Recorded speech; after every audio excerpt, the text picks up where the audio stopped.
கோவை மாவட்டத்தில் இருக்கக்கூடிய ஒரு பகுதியில் உணவருந்திய நபர்கள் உணவில் பல்லி இருந்ததாக குற்றம் சாட்டினை முன்வைத்திருக்கிறார்கள்.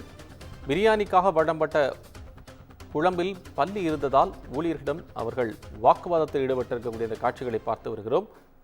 கூடுதலான விவரங்களை தருவதற்காக செய்தியாளர் ஞானசேகரன் இணைப்பில். ஞானசேகரன், என்ன நடந்தது? இப்போ அவர்கள் இந்த சாப்பிட்டவர்கள் எப்படி இருக்கிறார்கள்? வணக்கம் கோபாலகிருஷ்ணன்.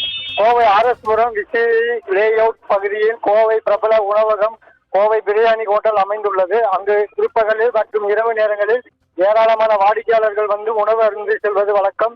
இந்நிலையில் ஈரோடு மாவட்டம் பவானியைச் சேர்ந்த தொழிலதிபர் ஒருவர் தனது நண்பர்களுடன் வந்து இன்று பிற்பகல் அங்கு பிரியாணி உட்கொண்டு உள்ளார்.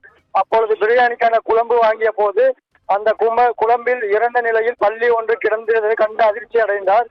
இதையடுத்து பல்லியை காண்பித்த உணவக ஊழியரிடம் முறையிடவே உணவக ஊழியர்கள் அதனை சாதாரணமாக எடுத்துக்கொண்டு பல்லியை அப்புறப்படுத்த முற்பட்டதால் ஆத்திரமடைந்த அவர் உணவக ஊழியர்களிடம் வாக்குவாதத்தில் ஈடுபட்டார்.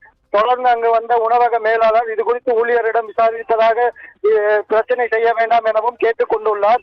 இருப்பினும் அங்கு உணவு அறிந்து கொண்டிருந்த மற்ற வாடிக்கையாளரிடம் பல்லி கிடந்தது குறித்து தகவல் கூறவே அனைவரும் உணவு அருந்துவதை விட்டு பாதியில் எழுந்து அங்கேயே வாந்தி எடுத்து துவங்கினால் பெரும் பரபரப்பு ஏற்பட்டது. பின்னர் அங்கிருந்தவர்கள் ஒவ்வொருவராக தங்கள் வாகனத்தை எடுத்துக்கொண்டு உடனடியாக அருகில் இருந்த மருத்துவமனைக்கு மற்றும் அரசு மருத்துவமனைக்கு சென்று அனுமதி பெற்று சிகிச்சை பெற்று வருகின்றனர். இதனிடையே சம்பவம் குறித்து உணவு பாதுகாப்புத்துறை உரிய விசாரணை நடத்த வேண்டும் என அங்கு உணவு அறிக்கையாளர்கள் கேட்டுக் கொண்டுள்ளனர். பிரபல உணவகத்தில் பரிமாறப்பட்ட உணவில் பல்லி கிடந்த சம்பவம் கோவையில் பெரும் பரபரப்பை ஏற்படுத்தியுள்ளது. நன்றி ஞானசேகரன். அண்மை விவரங்களுக்கு நன்றி.